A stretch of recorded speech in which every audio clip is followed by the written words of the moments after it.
السلام علیکم ورحمۃ اللہ۔ جیسا کہ آپ جانتے ہیں کہ ہم نے خدائے برتر کی تخلیقات کی بنیادی اور مرحلہ وار ترتیب کو آپ تک پہنچانے کے لیے ایک سیریز کا آغاز کیا ہے۔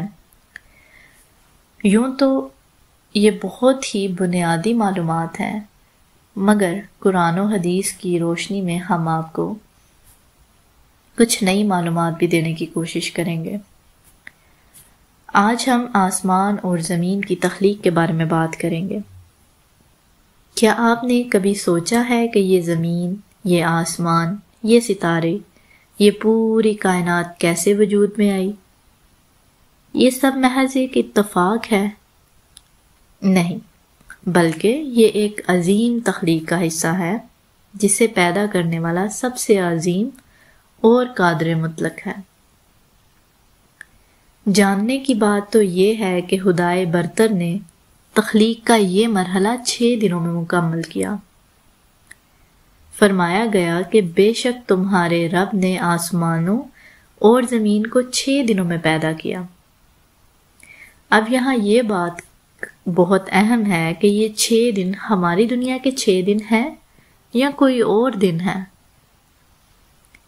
یہ دن اللہ کے دن ہیں، جن کی حقیقت قرآن کریم میں خود اللہ تعالیٰ ہی بیان کرتا ہے کہ وہ آسمان سے زمین تک تمام امور کی تدبیر فرماتا ہے، پھر وہ سارا نظام ایک ایسے دن میں اس کی طرف رجوع کرتا ہے جس کی مقدار تمہاری گنتی کے مطابق 1000 سال ہے، یعنی وہ وقت جسے ہم 1000 سال سمجھتے ہیں اللہ کے ہاں محض ایک دن کی مانند ہے۔ اب چلتے ہیں تخلیق کے تسلسل کی طرف کہ پہلے زمین کو بنایا گیا یا آسمان کو۔ ہے نا دلچسپ بات؟ زمین ہمارا مسکن یہ یوں ہی نہیں بن گئی، اللہ نے اسے ایک اصول کے تحت 2 دنوں میں پیدا کیا اور پھر اس میں پہاڑ جما دیے، اس کے خزانوں کو ترتیب دیا اور اس میں زندگی کے وسائل مہیا کیے۔ امام طبری فرماتے ہیں کہ زمین کو اللہ تعالیٰ نے 2 دن میں پیدا کیا، یعنی اتوار اور پیر کے دن، اور زمین میں زمین کے اوپر ہی پہاڑ بنا دیے، اور زمین کو اس نے بابرکت بنایا۔ تم اس میں بیج بوتے ہو، درخت اور پھل وغیرہ اس میں پیدا ہوتے ہیں، اور اہل زمین کو جن چیزوں کی احتیاج ہے یا ضرورت ہے وہ اسی میں پیدا ہوتی رہتی ہیں۔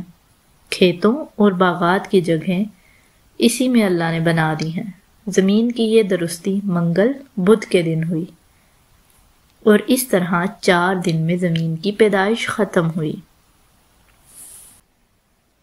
پھر اس تخلیق کے بعد اللہ نے آسمان کی طرف توجہ کی جو اس وقت دھوئیں کی مانند تھا۔ پھر اللہ نے 2 دن میں آسمان کو مکمل کر دیا، ٹھیک 7 آسمان، اور ہر آسمان کو اس کا مخصوص نظام دیا۔ امام حسن بصری فرماتے ہیں کہ 2 دن میں 7 آسمان اللہ نے بنا دیے، یعنی جمعرات اور جمعہ کے دن ہر آسمان میں اس نے جو چیزیں اور جیسے جیسے فرشتے مقرر کرنے چاہے مقرر فرما دیے، اور آسمان دنیا کو اس نے ستاروں سے مزین کیا جو زمین پر چمکتے رہتے ہیں اور جو ان شیاطین کی نگہبانی کرتے ہیں جو ملائکہ اعلیٰ کی باتیں سننے کے لیے اوپر چڑھنا چاہتے ہیں۔ یہ تدبیر اور اندازہ اس اللہ کا ہے جو سب پر غالب ہے، جو کائنات کے ایک ایک چپے کی ہر چھپی کھلی حرکت کو جانتا ہے۔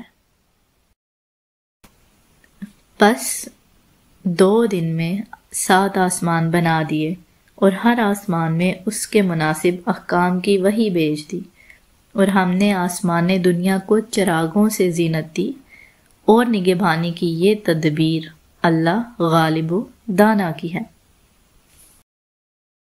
اگر ہم اس کو مختصر کریں تو آسمان و زمین کی پیدائش سے پہلے اللہ کا عرش پانی پر تھا۔ اللہ نے اس پانی میں حرارت پیدا کی، اس حرارت سے جاگ اور دھواں بلند ہوا، جھاگ پانی کی سطح پر باقی رہی، اللہ نے اس میں خشکی پیدا کی اور اس سے زمین بنائی۔ جو دھواں تھا اوپر اٹھا، بلند ہوا، اس سے اللہ تعالیٰ نے آسمانوں کو پیدا فرمایا۔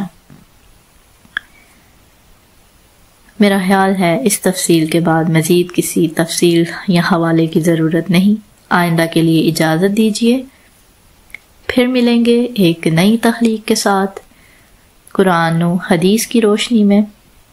اللہ آپ کا اور ہمارا حامی و ناصر ہو۔ السلام علیکم ورحمۃ اللہ۔